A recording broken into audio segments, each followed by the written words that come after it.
စီကိုညာလေးအနေငယ်သို့မဟုတ်အနေတော်လေးထည့်ပါမယ်ဘာလို့လဲဆိုတော့အသားတို့ပါလက်ချောင်းကြောကစီစုပ်တဲ့အတွက်စီကိုအတန်တင်ထည့်ပြီးတော့မှကြောမှာဖြစ်ပါတယ်ရှေ့မှာစက်တုံးလေးစိတ်ထားလေးကိုထည့်ပါမယ်ပြီးသွားရင်တော့ထည့်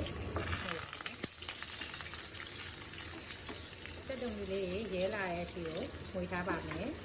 ဆိုလို့ရှိရင်ငယ်သီးခွဲတန်းလေးကိုထည့်ပါမယ်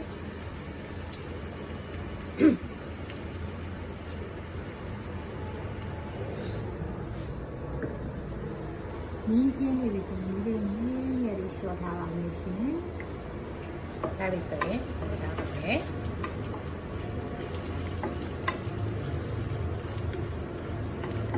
အဲ့ဒါလေးထည့်ပြီးရင်သမကငွေထားပါမယ်။ဒီပဲနဲ့လေစီခွဲချမ်းလေးနဲ့ရောသမငွေပါမယ်။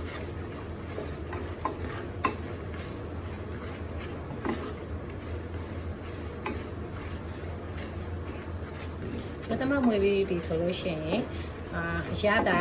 သားချုံမုတ်ထည့်ပါမယ်ဒီခွဲချမ်းလေးတွေရောသမမွေပြီးအသင်တင်စားချုံမုတ်လည်းပြီးပြီဆိုရင်ကြော်ထားတဲ့မနစ်ဒီအသားတို့ကိုထည့်ပါမယ်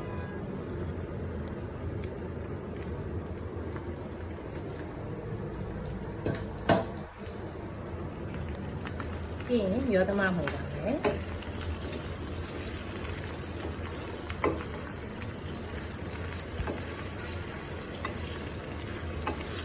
ရောသမမွေပြီးသွားပြီဆိုရင်ဖြင့်သိချာနှံအောင်မွေထားပါလို့ရှင်